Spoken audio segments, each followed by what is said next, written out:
the RSI Extreme Zones indicator, which is offered for various platforms on the Tradingfinder website.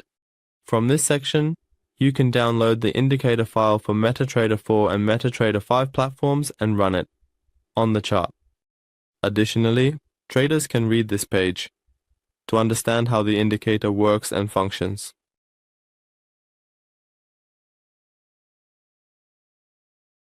From the Navigator section, we select the indicator file and execute the indicator by dragging the file onto the chart.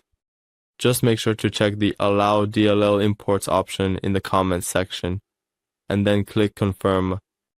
Once the indicator is placed on the chart, an oscillator window opens at the bottom of the chart for us. The Extreme Zones RSI indicator is an advanced and developed version of the classic RSI indicator. When the RSI oscillators move to the area below 30, the oscillator changes to green, indicating entry into the oversold zone.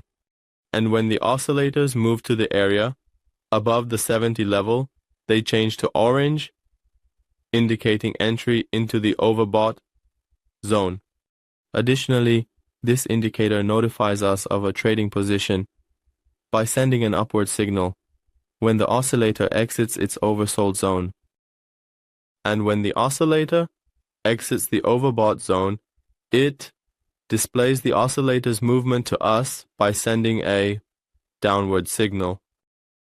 In the Settings section, under the Input part of there are options available to us, with the first part related to display settings.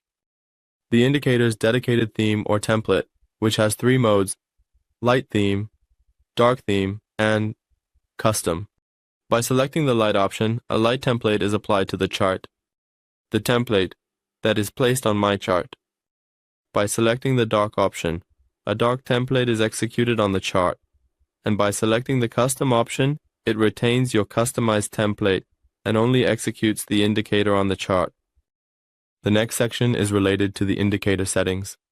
You can change the RSI period settings from this section, which is set to 14 by default.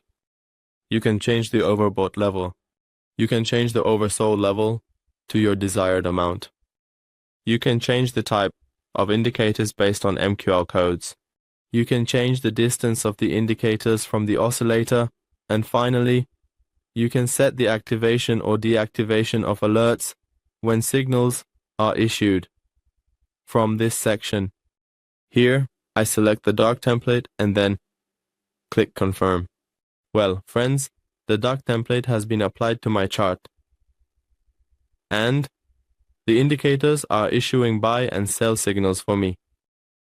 Well, we have reached the end of this indicator tutorial. I would be happy if you share your comments and suggestions with us in the comments section.